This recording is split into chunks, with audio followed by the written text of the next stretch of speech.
Now we're good. Okay. Hi. Hello. Welcome back to Slashcast for episode 22. I'm Jim. I'm still Chevy.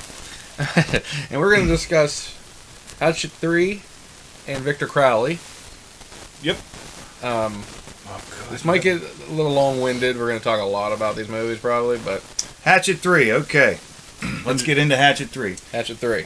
We can't kill Victor Crowley unless we give him back the ashes of his father. Sid Haig had him. Stretch from Texas Chainsaw Massacre 2 basically told Danielle Harris, broke her out of jail, got the ashes, threw him at him. That did absolutely fuck all, so Danielle Harris blew his head off and turned it into a big steaming pile of goo. Fade to black. That's 3. Yes. Can you tell us about 4, sir? 4. The same character who played the boat driver in part 1 came back as a twin brother, then came back as an ambulance driver. Now he is a quote-unquote celebrity going on the talk show circuit. They get in a plane crash, a bunch of people, but most of them live, I guess. The stars that were in the script live. All of a sudden, there's a team of kids, 3 college kids, about to film a movie about Victor Crowley. They go down to the swamp, they find the plane. Victor Crowley comes back, starts slicing the shit out of all of them. We get Sleepaway Camp actress. We get a lot of other... I can't remember the other ones in this one. A couple of different Tyler ones Mane back. was at the very beginning. Tyler Mane, Halloween came back. Yeah. And how does Victor die? He gets fucking speared by little Junior Goldberg through a airplane turbine. Well, with that little doofy from a Scary Movie. Yeah. He for some reason fell in love with this idiot girl over a matter of a couple hours and Something was said, grabbing my foot. Oh yeah? I don't know. All right then. He said, I'm going to go and kill myself and Victor Crowley into the turbine of this airplane that they crashed. And then... Cut to black. We're done. Victor Crowley. I don't care. Done. Yeah, mid-credit scene. We got a credit scene of Danielle Harris, who we thought was dead in the end of the third one, but we did hear her breathing in the third one. And then we see that she's still alive, so that leaves open for... I'm going to go get him and show him how it's done. Yeah. I couldn't kill him 3 different times, but I'm going to go back and try it. Anyway. And that's this episode of Slashcast for Victor Crowley and Hatchet 3, episode 22. And, yeah, so... what are we going to do next time? I think we should do... Well, since it is... It is October. It is October 1st. Probably we could get into something like that. I think since it is October 1st, that would be maybe damn good. All right, let's just go ahead. I kind of like that. We get that a little bit. Yeah, okay. Yeah, that looks good. Yeah, we'll go ahead and switch something like that. Maybe that stuff. Oh yeah, Victor. Bye, Victor. Maybe that stuff over here. Where's that? Fuck it off. Bye, Victor. Get it the fuck out of here. Okay, he's gone. He's gone. No more Hatchet. They can't see me talking. Oh, yeah. Oh, yeah, yes, they can. They don't see this. Oh, they can't? No. Oh, shit. Well, hey, you know what? Piss on it then. Keep talking. You're good. I'm a neat guy. All right. So, we're gonna get this Hatchet. Get these hatchets out of there. That can fuck off for all I care. We forgot our Michael Myers mask, so we're gonna go with my Freddy glove. Yes. RazorGloves.com. Once again, I'll pimp you out no matter what. I'm switching over, and then we're going to have some... That's about how that works. I mean, we got our new little mascot back here. Jaime von Bone Racker. How you doing, Jaime? Oh, well. All right. So, guys, can you give a premise of Halloween 1 for the folks while I get this? Premise of Halloween 1 for the folks. Yes. The original one, 1978. Yes. Was going to be originally titled, I think, The Babysitter Killers. Babysitter Murders, I believe. Murders, something along that line. Let's see, a young boy basically kills his older sister. He is institutionalized. He breaks out. Was it the day before Halloween and then back in Halloween on Halloween night? Yeah, he broke out on Halloween the 30th night, and then came back to Haddonfield on Halloween Day. And he was going to exact his revenge, possibly try to kill his sister, and wackiness against, the whole town of Haddonfield, and it's. We also have his doctor, Dr. Loomis, who comes back and scares the hell out of the police officers and everything in Haddonfield, saying that basically he is evil personified. He has no life in his eyes. He's just purely and simply evil. Great premise for a movie. I thought it was, even for 1978. Ultimate classic. One of the few movies that, you know, in the October season, all the TV stations and stuff, we're going to play movies from Halloween, and they run Elm Streets. They run the Friday the 13th. Those movies, to me, aren't Halloween movies because they don't take place on the 31st of October. Exactly. This one does. Halloween does. Yes. I mean... And I know you're going to laugh at this, but the only other movie, two movies I should say, you've got Hocus Pocus. I'm sorry, it takes place on Halloween. It takes place in Salem, whatever. Mm-hmm. And, you know, I mean, you've got Nightmare Before Christmas. I guess it's the day after Halloween, but still, it's all about Halloween Town. So, and Halloween Town too. That other great Disney movie the beautiful and lovely Judith Hoag, the only April O'Neil as far as this Ninja Turtle fan will ever be concerned. No offense to Paige Turco, but sorry. Hey, welcome to episode 23 of Slashcast, ladies and germs. I am your host, Jim. No, I'm sorry, that's you. Oh, that's me, yes. Anyway, I'm Jim. And I'm still Chevy. So, episode 23, welcome. Hey, we made it through episode 22. I don't know how we did that. That seems so long ago. Rough. Oh, my God. Anyway, so, that's our bye-bye Hatchet, bye-bye everybody before that, and hello October, hello Halloween, hello Michael Myers. Hello Kitty. And, yes. Hello. And everything that comes with the Halloween franchise. We'll delve into as much as we can. And I'm sure when the sequels come, we'll probably have different opinions, but probably 1 and 2 are probably going to be pretty. Are we talking about the Zob Rombi ones? No, I'm talking about like 3, 4, 5, 6, 7, yeah. Well, we already had somewhat of a discussion about 3. It is its own little movie. Yeah. While the premise was okay, and it was a decent movie for it being a standalone, as far as I'm concerned, a standalone movie. I did not hate Halloween 3 as long as it didn't have the name Halloween on it. That's all I cared about. Just take the name Halloween off of it, make it Season of the Witch, and then it's its own horror movie, I think. I think it could be its own. I can't disagree with that. I mean... It's a good movie, just don't connect it to the Halloween franchise. We'll delve into the whole reason why they called it Halloween 3, because... excuse me. Whoops. Yes, welcome. So, like you said, with Halloween 1, we got the introduction of Michael Myers. Yep. Very little backstory. Very little backstory, which is what John Carpenter wanted. He wanted you to create the fear, basically. You get backstory, but it's not spoon-fed to you. Sorry, Rob. Yeah, it's not, hey, fuck you. Look, he lived in it anyway. Yeah, so he does live in the suburbs. You see like a high school girl or boyfriend, all this, and then you just see somebody's stalking her, and the point of view camera angle, you see everything. And you know what, like I said, 1978, this was pre the killer in Friday the 13th, which came out in 1980. That whole point of view, it is done well. Even whenever the mask goes on, you can see just through the two little eyes. Yep. And it was done very well. Yeah, I thought that was cool. I mean, you see him hiding outside and up the steps and watch his boyfriend go out. It was done cool for Mr. Cundy was the camera operator for that. And he had the first steady, the body cam, and he walked with the camera and everything. Had to put the the silhouette or whatever. The arm reaching in to get the knife at the beginning was actually Deborah Hill, who was co-writer with John Carpenter. She passed away, unfortunately, a while ago. I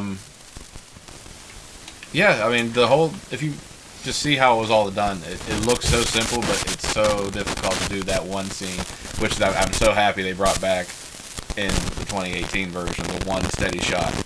Yeah. Steady shot, one scene, or one shot, all the way through. And while they are difficult to pull off, I mean, when you pull them off, they're phenomenal. I mean, even, another great non-horror movie, well, I guess you could call it, what was it, Goodfellas. The crane shot with the meat truck. and everything where they go in, and I mean that was all one long shot. Yeah. Even the long shot of them walking into whatever the restaurant to see the comedian or whatever, whenever Henry Hill goes down and through the kitchen and all that, those shots are difficult as hell. And I mean, 78 as opposed to whenever, I can't tell you what year, Remember, 90 something. One movie that sticks in my mind is Swingers. He did it. That's Swingers. another good one. Another good one. Going through when you said going through the kitchen, I remember they go through the kitchen, Yep. they talk, see all the people work, Yep. and I love when you see extras look at the camera because they don't know what fucking do. Yeah, They just see exactly. the camera walking by. Kind of go do one like this. Yeah. Oh shit. Yeah, but yeah, that first scene was What do we amazing. What do we think about our protagonist Laurie Strode, Jamie Lee Curtis? yes, the great Scream Queen. Come on, Honey, if you're listening, In my I know opinion. you're not listening to this, but I absolutely adore you. You have aged like a fine wine. Love you. creep alert. Shut up. That's I'm gonna- just there's a- gonna be a word to come right across. I there. don't Creep care. alert. Creep, whatever. No, but She's phenomenal. I've loved her, and I mean, I just watched her. Did you see the new movie Knives Out yet on Netflix? I have not yet. Watch it. It's I've got it kind of like bookmarked. Very entertaining. But I mean, but yeah, she came in as she actually read for the part of I'm upset right now. Lori, her two friends, PJ Souls. her character. Yeah. How's her character's name? Annie. No, not Annie. The other one. Annie was the one with the Annie's bad a brunette. perm Yeah. that didn't know how to hold Nancy butter. Nancy Loomis is her real Nancy name. Loomis is her real name. What the fuck? What the hell is PJ Souls' name? I'm not gonna. That's pissing me I off. got it. I'm not telling you. You're the Oh no, it's pissing me off. you're the Halloween expert. Bob is her boyfriend. Yeah. See anything you like? Sure. Say her name, please, because I'm gonna get. No, I'm not. I'm gonna get dead silent. I'm not gonna get dead silent. Well, then I'll just continue on. It's pissing me off really bad right now. Totally. Yeah, totally. I mean, we can go to commercial, or I mean, I'm very upset right now that I can't think of it's her okay. name. Don't worry about it. We'll just continue. Yeah, but anyway, It'll be like she like read Tourette's. for her role, and because she's really foul mouthed, she doesn't mind doing all that kind of stuff. Right. And then John Carpenter saw her as a more innocent girl next door who he wanted to be the babysitter, and that's how she got cast. If she had it her way, she would be a completely different character. Wouldn't be probably where she is today, which is crazy to think. Yeah. If he literally gave her that role and that was it for her. Absolutely right. And And she just went on to bigger, and like I said, with him too, and she knows that. That's why she worked with him in like The Fog and did other stuff Sure. with him. The first time I ever saw Jamie Lee Curtis was, believe it or not, there was A Fish Called Wanda, and I think before that was Trading Spaces. Places. And Places. I'm sorry, Trading. She wasn't on Did I say TLC. Trading Spaces? You did. I meant to say Places. Sorry. But then of course we became of age and everything, and once again shout out to Video Force. Hey, let's Linda. Halloween. Go ahead. Attaboy! Go ahead. Doesn't know how to use a phone. She gets stressed. Anyway, Anyway. my brain. But yeah, and then we saw. Oh, wait a minute, that's got Jamie Lee Curtis in. Let's check that out, and we got to see her, and it was one of those things. I follow Jamie Lee kind of sort of wherever she's gone. As for her movies. I know I'm not a stalker, No, I get it, but I mean, but she was great in it. I mean, Yeah. she played that innocent, virginal kind of character to a T. oh, she did. I mean, innocent. You thought you felt for her. You wanted her to survive. Like it's just the perfect character, and she played it perfectly. Even though she actually smoked weed in the movie, she still seemed like a very innocent girl. You know what I mean? Well, that's back then. That that's was like the just bad peer- thing to do. That was just peer pressure. I mean, back then it was like, oh, you're a bad kid if you did. You know what I mean? So. Do you think he smelled it? You think he smelled it? Yeah. I don't know. Did he smell it? I don't know. I don't know. Oh, he could smell it. I'm sure he could smell Dad didn't worry too much about it. He was worried about the guy that lifted the William Shatner mask. Yeah, and some rope. Some rope. Oh yeah, just kids playing pranks. Yeah. Anyway, but Let's talk about the iconic mask. the mask, the Mr. right there, William Shatner mask, Mm-hmm. which was very by chance, very, and that's actually the same mask, by the way. Yeah, just the hair slicked back a little bit more. But because his face was so much different shape than the castle's, that's how it ended up looking longer. Mm-hmm. But it's the same exact mask they used in part one. That's crazy.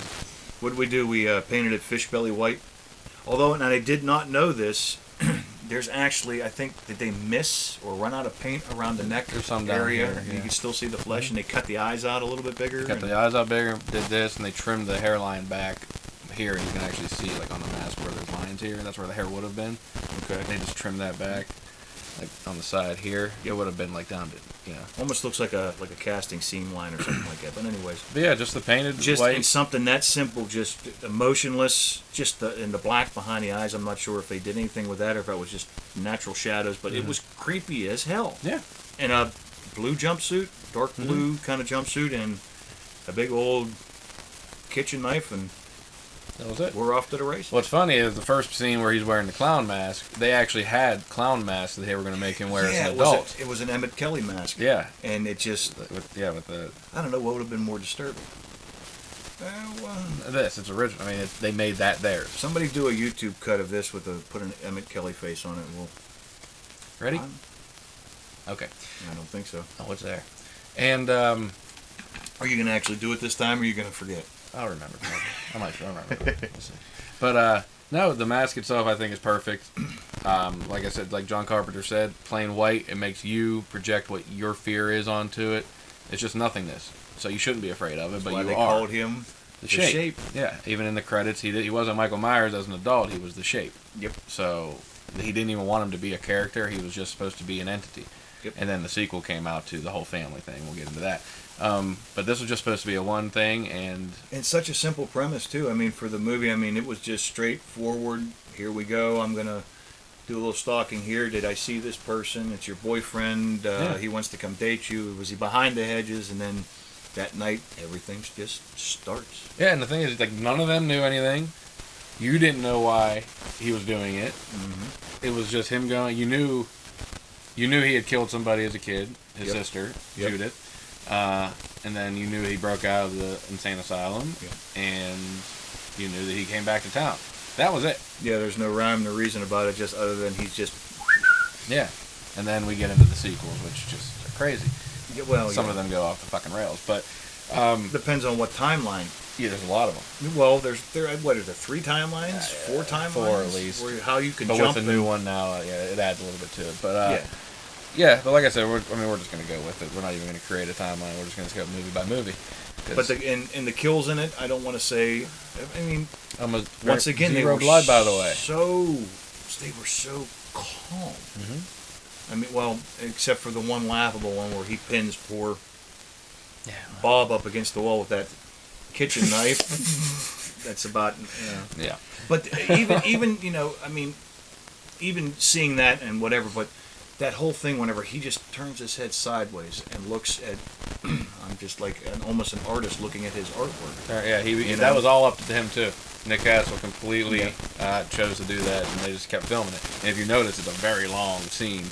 They just keep him going back and forth. They just kept it going. Yep. Because they didn't realize what it was going to, we'll use that, we won't use that, and they said it worked, so they just used it. Yep. But yeah, when you see it tonight, it's fucking hilarious when you see how long that blade would have to be. Oh yeah. Stick a whole person on a wall. Well, embedded in a stud too. It would have to have. He would have came right down, and then they redid that in the 2018 one. Yeah. Yep.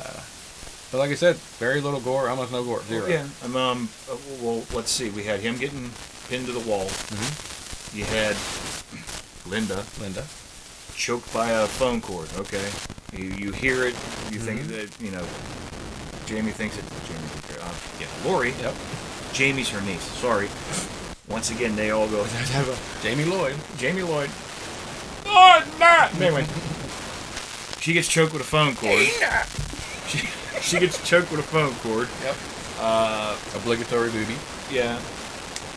And Nancy Loomis's character, and for some reason I can never. That's the one I can't remember. Annie.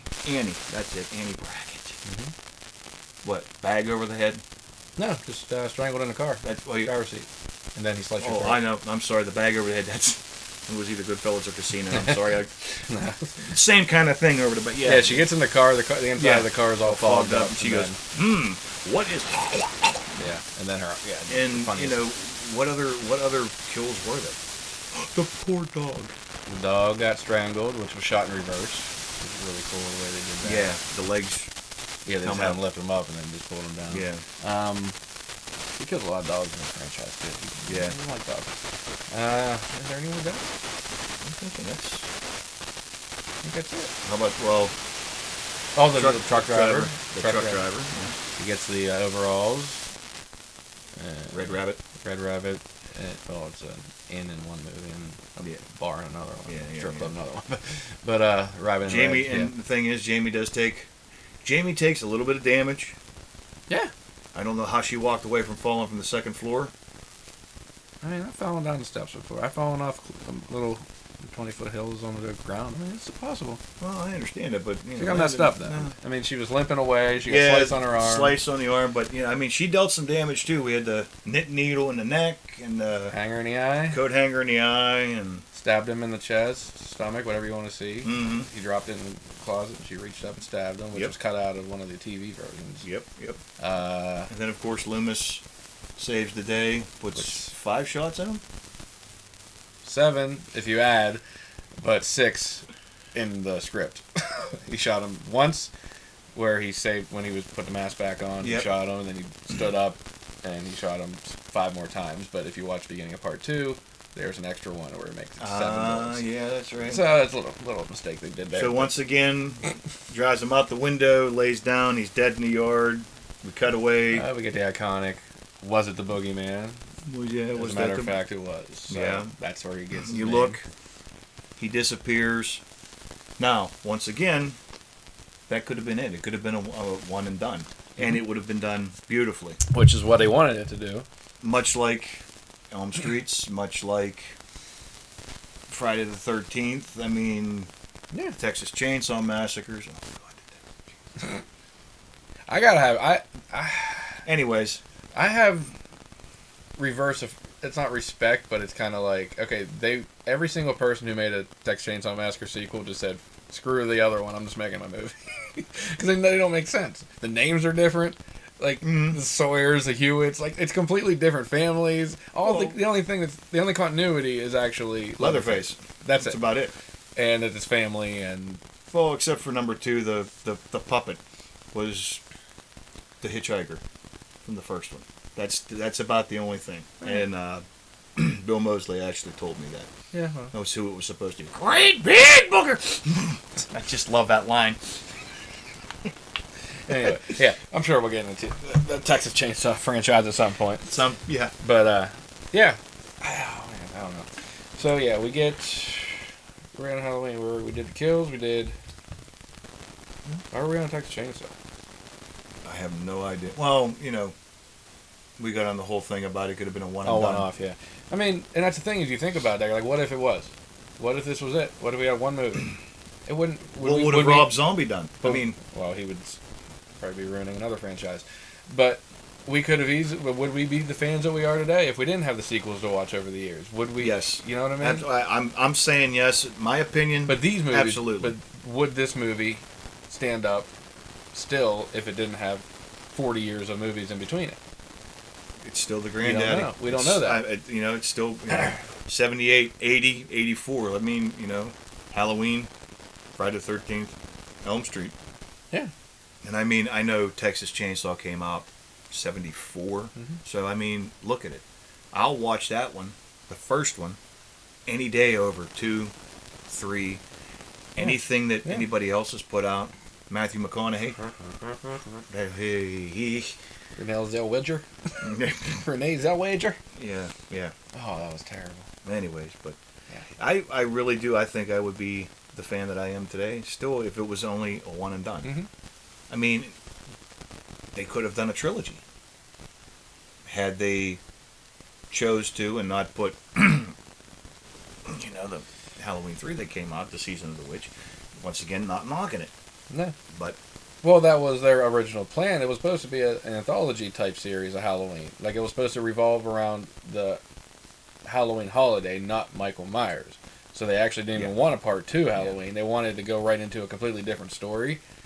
But part 1 everything made too much money. Everything taking place on the 31st. Yeah, but 1 made too much money, and they said we got to have a sequel. John Carpenter said I won't direct it, but I think he helped with writing it, basically.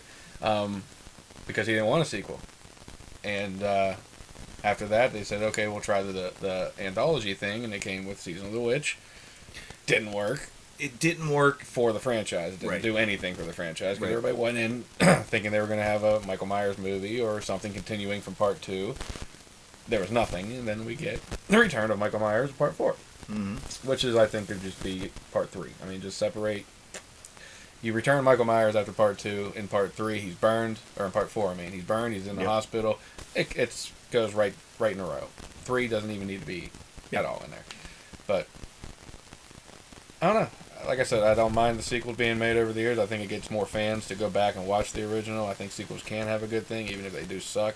A good, you know what I mean? Yeah. Like, oh, well, I saw Halloween 7 first, but then I went back and watched Halloween 1 and 2. It might make a fan, you know what I mean? You know, and it doesn't make a difference if your first one was number 4. No. I mean, it kind of starts a whole new storyline a little bit, but then you go, okay, well, Who was this this is person? number Who are they talking this about? is number 4. Okay, so we need to go back and see what's going on, and then find out about 1. Okay, and then we still watch 1 and 2, and then you go, well, what the hell happened with her in number 4? Where was, you know, Laurie Strode? And okay, we find out this and that, but yeah, I mean, nothing. I don't mind this. Like I said, I don't mind the sequels. I think no matter what, I would have still loved Nothing's gonna ever take Halloween, no matter what. Nothing will ever take. I don't care how many sequels. I don't care how many people reboot it, redo it, reimagine it. Nothing's gonna take away from the first one. And yes, to answer your question again, I would still be a fan to this day because, like I said, it was.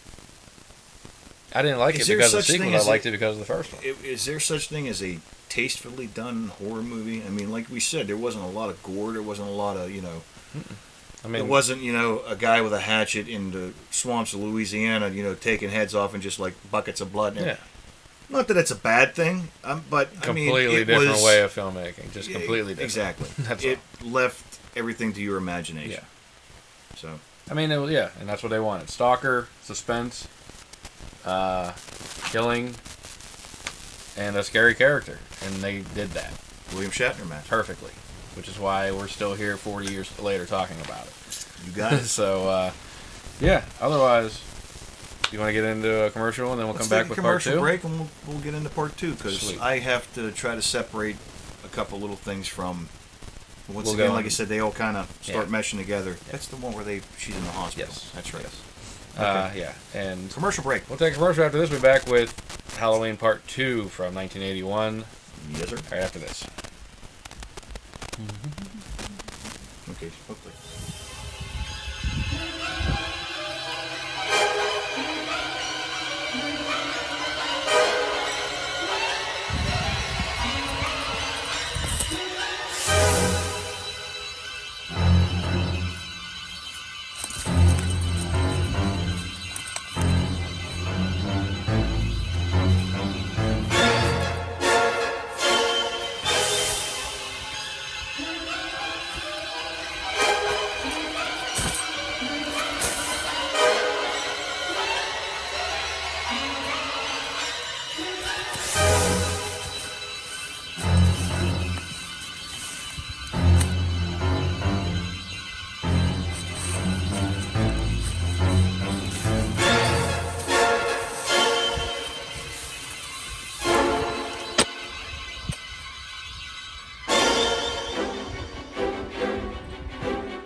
Alright.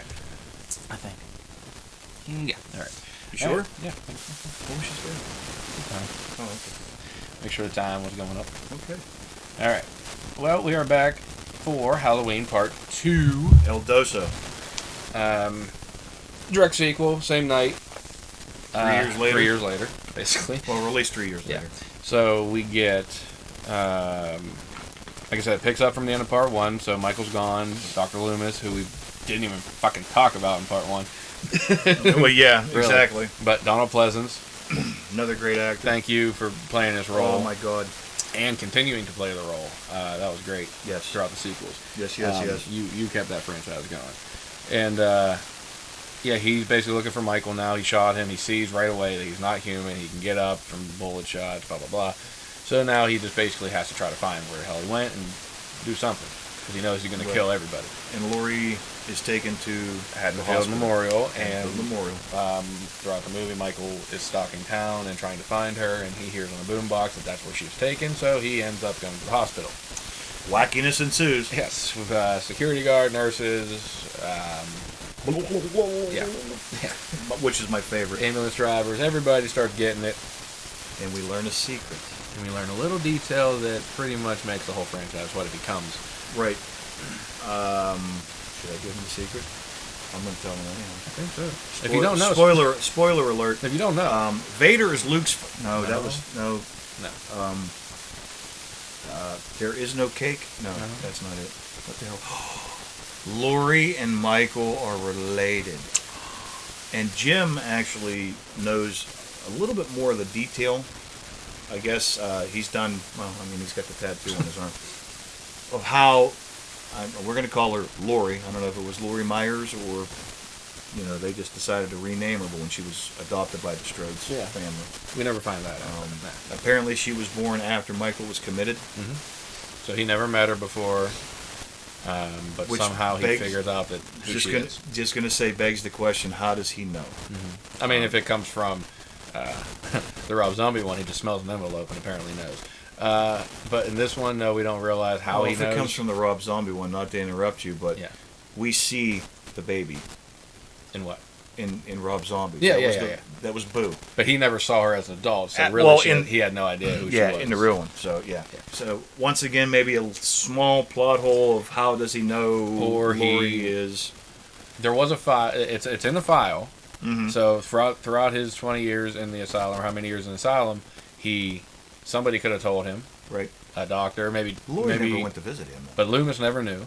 Loomis did not know. But other people did. So somebody could have told him. Oh, something about anytime. Yeah. You have heard you have a sister or a baby sister or something like that. Who knows? But we never find that out. But we do find out that they're related. Laurie was adopted after Michael did all this. So it does make sense. Okay, he was 6. Yep. She must have been a baby at the time of the murders, and the parents put her up for adoption right after the murders because he was 6. She was a baby. He would be 23, and she's 17. Yes. Okay, that's how it makes sense now. So he did know that she had a baby. Did y'all catch that? He does know that there is another sister. There has to be. So he was alive. She was alive when he just committed his other murder, or his murder of the oldest sister. So he would know, but she wouldn't know. Yes. So did you catch that there, Jaime? That at all? So basically, he's still trying to kill her. We don't know why, but it makes. Still love that one too. That one. Yeah. And his little face. There's a little face in the hand there of the poster, if you notice. Mm-hmm. So he's trying to kill her and all that kind of stuff. This was a direct sequel to the original, which was a great idea, I think. Yep. Even though it was 3 years later, we get Jamie Lee Curtis came back. Yes, she did. Got a little help from John Carpenter, I think, and as far as how the movie would have been made. Right. We get another different Michael Myers. Get to use right there. Well, and the other thing is too, we kind of glommed over. John Carpenter also wrote the theme for the first. Oh yeah, he of course they tied that in together and everything, and John Carpenter, I really never realized how well-rounded he was and very well-versed. I mean, music and I mean, he made, and then now him and his son made the new movie, the 2018 music together. So yeah, that if you watch 2018, you hear that vroom, that electric guitar. That's that's a violin string going across the electric guitar. Very nice. Very nice. But yeah, it's just cool that they all connect together, and like I said, this started the franchise. Yep. Without this part 2, we don't get anything else. Yep. So it started them being related. It showed that he can't be killed. You always wonder how and Jamie Lee how he keeps can't going. even be killed. Is it another Jason thing, or well, I mean, like I said, 1981. I mean, we didn't figure all that out yet, but where does that all come in? And that comes in later on down the line about. Yeah, well. Yeah. Yeah. But Part I mean, 6 two was, I mean, it was good. I mean, it was, like I said, it was a. As far as horror sequels go, it was a decent sequel. I mean, if you watch, they didn't go over the top with the kills and try to. Oh, what can we do now? They definitely did more. They with did kills, more, but it wasn't. More. It wasn't like the drowning and the blood spurting out of the head type shit. But yeah, they burnt her skin off in a hot tub, which was a really cool death. Just slow, and technically a slow burn. Yes, it was a slow burn. Over and over, diving her. But his hand was never burnt. I don't know. That's kind of weird. So somewhere down the line, though, he has actually burns on the back of his hand, and I think that's from the end of this one. Okay. Because we'll get to the climax of this one. But yeah, then. Yeah. So Dr. Loomis figures it out from his assistant. Yep. That they're related. Now he knows he has to go back and save her because that's where he's going, where Michael's going to go. Right. Loomis ends up at the hospital trying to protect Laurie. Michael's at the hospital also. Yep.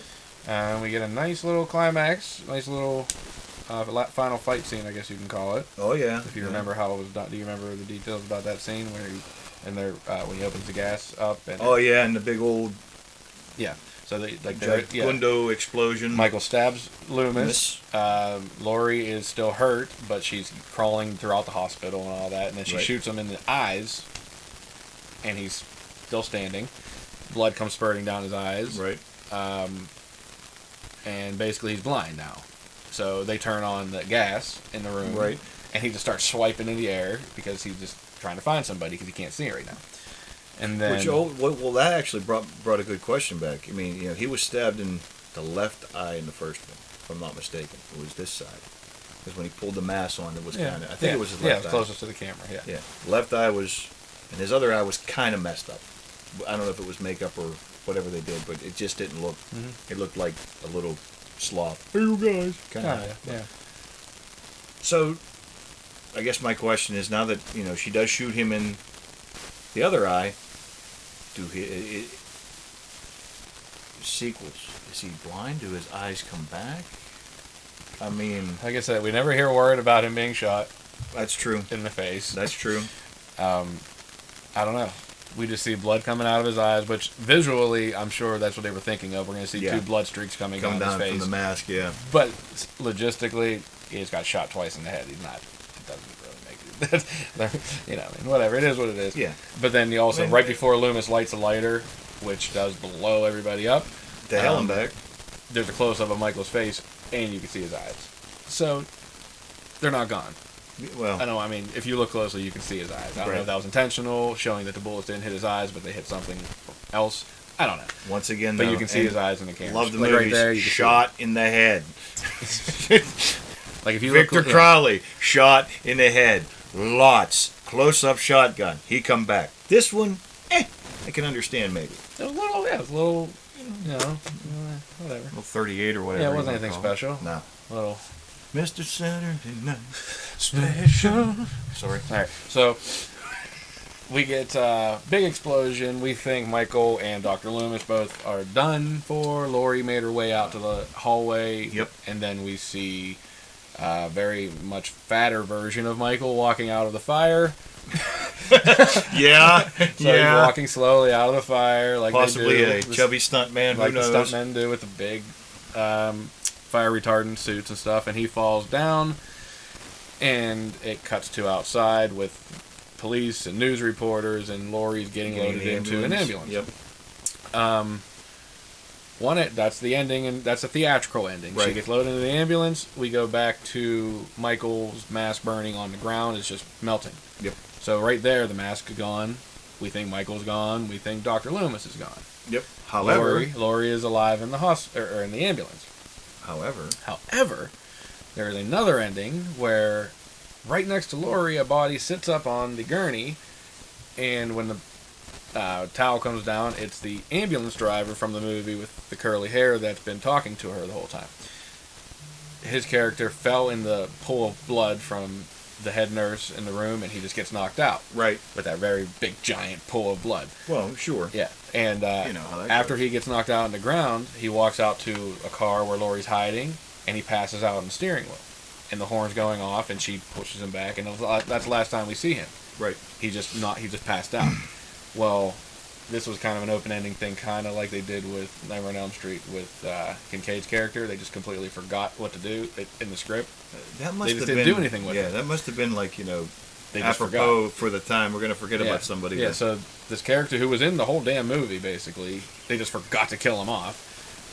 Well, they filmed us being alive, and then they basically didn't do a death scene, so in the theatrical version, you'd never know what happens to him.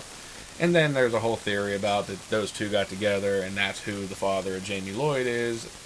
And then we find out that the new story was that Laurie became an alcoholic, and she just had a one-night stand. That's Halloween water. That's the new Halloween's. But the old Halloween, that's a theory that it could have been. They got together after Halloween 2. Blah, blah, blah. Halloween water. So, or H2O, I'm sorry. H2O. So, H20. Whatever ending you want to go with. Right. And this dude being alive could be connected to her and the father of the the kid that she has, or he just completely disappeared. Yeah. You know. Other than that, great sequel to the original to me. Yeah, I thought it was too. But, you know, like we had touched on a little bit earlier, I mean, you can go wherever you want to now with these certain timelines because of how things have been done. Yeah. One of the timelines is what? 1, 2, 4, 5, 6, if I'm not mistaken. The other one's like Halloween 1 and then what just came out, Halloween 2018. And if you actually watch them, and I've actually sat down and done it, every single one of them makes sense. It really does. And if you look right here, I'm going to put up a little picture. You can see the timeline options. Pause it if you like. So if you can. Whatever way you want to go with it, there's a lot of different ways to go with it. But if you just, like I said, just watch them as movies. Yeah, you don't want to delve into the history and what makes sense and what doesn't. You can do that. Absolutely. They're just they're just horror movies, but they're good ones. They're good. They're well written. I mean, not John over the Carpenter. top. Very simple done. Yeah. Simply. John Carpenter knew how to write, and let's face it, he knew how to make a good script. Yeah. Make it suspenseful, and did a very good job in it. And these probably are my two favorite of the franchise. Yeah, probably. No, don't worry about that. Trying to turn the fan away from the mic. Oh. Yeah, if you hear a hiss in the middle of this throughout the thing, it's just, whatever. So. Where the hell's that hiss coming from? But yeah, John Carpenter, great director, great writer, great yes. musician. People Under the Stairs. I mean, there's another great one that John Carpenter did. I mean, wait a minute. Probably my favorite John Carpenter movie. They Live. They Live, yeah. Roddy Piper. My boy. But yeah. A lot of people don't even know the movies he's in. Assault on Precinct 13. Yeah, another good one. One of the Escape from L.A. Escape from New York. Yep. Well, L.A. was whatever. Like the good, Character. Yeah, good character for Snake Plissken and everything. But They Live. 5.5 minute fight scene. It's great. Recreated on South Park too. Shot for shot, by the way. It shot for shot with Timmy and Jimmy. You motherfucker. Fuck you dirty motherfucker. Yeah.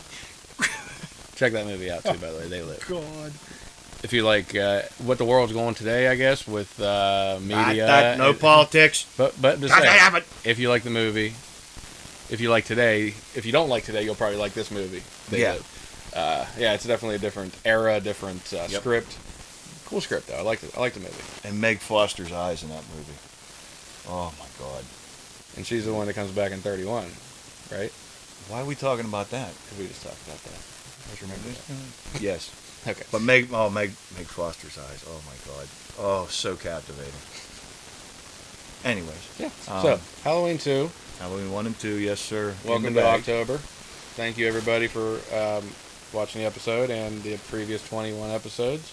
And thank you actually 22 episodes, because we were sitting here getting everything. You know what? Okay, I like telling people about the backstory.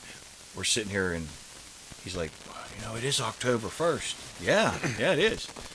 What are we going to do? We should be doing Halloweens. I said, okay. He's like, how about we just say, fuck it to Hatchet? You got it. And boom, this is what you got. So, and to be honest with you, hey, not taking anything away from Adam Green and the Hatchets and the Victor Crowley, but just wasn't my bag. Well, plus we were on a schedule, and missing the last couple of weeks got us off that schedule. Well, so today was supposed to be the first episode anyway of Halloween, so it worked out. It really did. Yeah. We knew we weren't. If we would have filmed a whole episode 22 of talking about those two movies, we probably would have hated the episode. You know what I'm saying? So, this is a good thing. You're watching. The only thing we needed was Camilla to call in and say, "Hey, this movie sucked too." But So yeah, yeah. So we figure Halloween started October 1st. We start Halloween 1 and 2. We're gonna go 4, 5, 6, 7, and we'll see what happens. I would like to talk about number 3. Oh yeah, but we'll get we don't have. Well, you figure now we got 1 and 2 in the bag, so now we can do 4 and 5. Yeah, the Return of Michael. Yeah. What is it? The Return of Michael, the Curse of Michael, the Revenge of Michael, the Return, the Revenge, Michael's the prostate curse. exam. No, I mean H2O, Resurrection, Michael. Old Folks Home. I hate to tell you this. Your prostate's the size of a pumpkin. That makes sense. It does. But it's the size of a gourd. Yeah, there's a lot of. Yeah. We don't know what we're doing. It doesn't matter. Whatever way we go with it, you're going to get Halloween throughout October. Right. It's just fitting. It is what it is. So we wanted to do that throughout, since we started this in March, February. Well, yeah. So we I always said October, Halloween. Yep. So we'll have a lot more decoration next time. We want to thank our little co-host. Jaime von Bone Racker. And thank everybody for listening and watching. Don't forget to go over to darkdiscussions.com to check out the audio version of the show. And Facebook, search /cast, and YouTube, search /cast, a Horror Fans Podcast. There you have it. And you'll see look for our logo. This one here? Well, it kind of looks like this, but it also has this one. Yes. That's the ones you're looking for if you're looking for our horror podcast. Yeah, so. Anyway, until episode 24 with Halloween 3 and 4, I was Jim. 4 and 5. 4 and 5, I'm on. Halloween 4 and 5, I was Jim. And I'm still Chevy. Until next time. Take care, y'all. Bye-bye.